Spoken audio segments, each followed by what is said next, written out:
Good morning, good morning, good morning. You're on the stage of Nixon TV, the unofficial stage of the Boy Scouts of the Philippines. Kailan ka huling nagtanim ng halaman? Kailan ka huling tumulong sa pagpapaganda ng kalikasan? Ikaw ba ay isang Boy Scouts? Kailan ka sumama sa tree planting? Ikaw ba ay kasama rin sa mga nagtatanim sa mga kabundukan, sa mga parke o kahit sa tabi ng iyong tahanan? Tree planting, iyan ang sigaw ng Boy Scouts of the Philippines.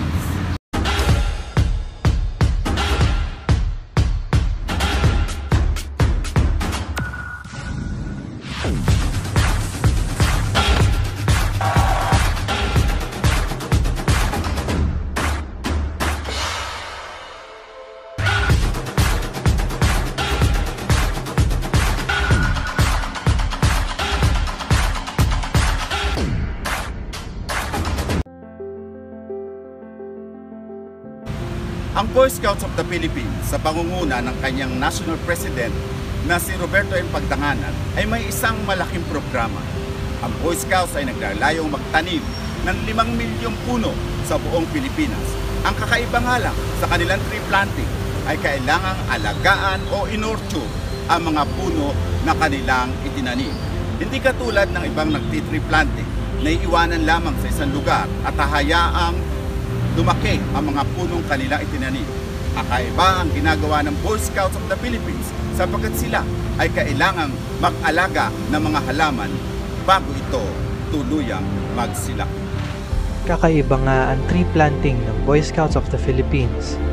Meron itong sangkap ng pag-aaruga at halong pagmamahal sa mga halaman o puno na itinanim ng mga Scouts. Nang maupo si Ginoong Roberto Pagdanganan bilang presidente ng BSP noong 1996 hanggang 1998, ay naging bahagi na ng kanyang programa ang pagsulong o pagpapalaganap ng tree planting. Dahil dito ay nakipag-negosasyon siya upang hingin ang tulong ng ilang mga sangay ng pamahalaan tulad ng Department of Environment and Natural Resources, Department of Agriculture at marami pang iba. Naging matagumpay ang nasabing programa sapagkat nakapagtanim ng maraming puno ang BSP sa halos lahat ng bahagi ng bansa kung saan ay may scouting. At sa kanyang pagbabalik, 23 taon nang siya ay manungkulan bilang presidente ng kapatiran, ay itinaguyod niya ang 3 mahalagang bahagi ng kanyang programa. Road to Safety Campaign, ang membership at ang pangatlo ay ang pinaka-importante sa lahat, ang tree planting. 3 malalaki at importanteng programa na unti-unti na sanang naisa sa katuparan, subalit dumating ang mabigat at suliraning pandaigdig, ang COVID-19 pandemic. Naging isang malaking hamon ang pandemya sa kanyang mga programa, subalit hindi naman nagpatinag ang BSP. Gamit ang kanyang slogan na laging handa, naging matatag ang kapatiran at nagpilit bumangon upang ipagpatuloy ang kanyang hangaring makapagsilbi sa mga kabataan at sa bayan. Ano nga ba ang kakaiba sa mga bagong tree planting na isinusulong ng Boy Scouts of the Philippines sa pangunguna ng kanyang pinuno na si Ginoong Roberto M. Pagdanganan? Bakit kailangan isaisip ng mga kabataan na ang pagtatanim ng halaman ay hindi nangangahulugan ng pagtatanim ng puno at ito ay pababayaan na lamang? Kailangan itong linangin hanggang sa lumaki, lumabong at maging isang ganap na puno. Noong magtipon-tipon ang mga staff ng BSP sa Baguio noong December 8, 2019, ay isinilang ang tinatawag na tree planting and nurturing. Ito ay in-announce mismo ng presidente sa araw na magtanim sila ng mga puno sa Busol Watershed sa La Trinidad, Benguet. Mula nga noon ay naging battle cry na ng buong kapatiran ang Boy Scouts kami! We plant and nurture trees! Boy Scout ako, I plant and nurture trees. Ito ay naging isang daan upang lalong pag-igtingin ang tree planting ng Boy Scouts of the Philippines. Boy Scout ako, I plant and nurture trees. Boy Scout ako, I plant and nurture trees. Boy Scout ako, I plant and nurture trees. Boy Scout ako, I plant and nurture trees. Boy Scout ako, I plant and nurture trees. Boy Scout ako. I plant and nurture trees. Boy Scouts kami! We plant and nurture trees! Yay! Dito na nagsimula ang kakaibang tree planting ng kapatiran. Ang planting at nurturing trees ay nag-aatas sa mga scouts na alagaan ang halamang kanyang itinanim hanggang sang mga ito ay maging matatag na unti-unti ay maging isang maliit na puno at tuluyan na lumaki. Walang iwanan, ika nga na magiging slogan, hindi iwanan ng scout na nagtanim ang kanyang puno. Ito ay kanyang lilinangin, aalagaan hanggang sa lumaki at yumabong.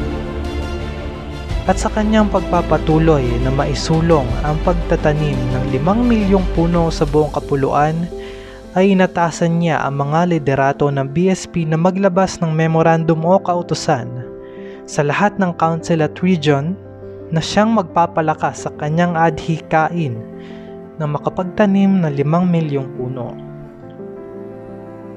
Noong September 3, 2019, naglabas ng Memorandum No. 55 ang BSP na naglalayong magkaroon ng sabay-sabay na tree planting activities sa buong bansa. Ito ay pinirmahan ni BSP Secretary General Rogelio S. Villa Jr. Ito naman ay nasundan ng Memorandum No. 71 noong bonding iyon na naglalayong mamonitor o mabantayan ang mga programa ng tree planting. Sinundan pa ito ng Memorandum No. 77 na nag-uutos sa lahat ng regional at scouting offices ng BSP na bahagi na ang tree planting ng lahat ng mga activities ng Boy Scouts of the Philippines. Makapaloob din sa kautusan na gawin itong mahalagang requirement ng mga award ng iginagawad sa BSP tulad ng Eagle Scout at Laureliard Spencer Award. Noong October 20, 2020, naglabas ng Memorandum No. 66 ang BSP na may titulong Scouts Go Green Challenge at tree planting contest bilang paggunita sa ika-84th na taon pagkakatatag ng BSP. Ang nasabing pa-contest ay para sa mga scouting units na magtanim ng mga puno at ito ay pangalagaan. Uulitin natin na ang tree planting ay bahagi na ng scouting maging noong ito ay katatatag pa lamang at ito nga ay nagpapatuloy hanggang sa ngayon. Sa isa pang mahalagang kwento ng Boy Scouts of the Philippines tree planting at nurturing ay hindi nagapi ng COVID-19 pandemic ang kanyang pagnanais na makapagtanim ng mga puno. Lakip ang labis na pag-iingat at pagsunod sa minimum health standard na itinalaga ng pamahalaan ay nagtungo ang mga Boy Scouts sa kabundukan, kapatagan at ilang na lugar upang magtanim ng halam. At dahil nga dito ay nakapagtanim ng mahigit 1.7 milyon na puno ang Boy Scouts of the Philippines. Muli, gusto ang paraiso.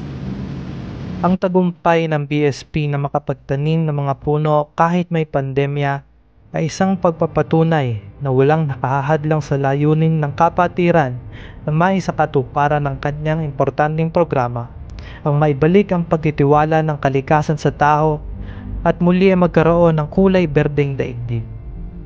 Kung saan malayang nakalilipad ang mga ibon, nakalalanghap na sariwang hangin ang mga taong nakatira dito, makakuha ng mga prutas na siyang magbibigay lakas sa katawan at makapaglarong muli ang mga bata sa punong kanyang tinanim.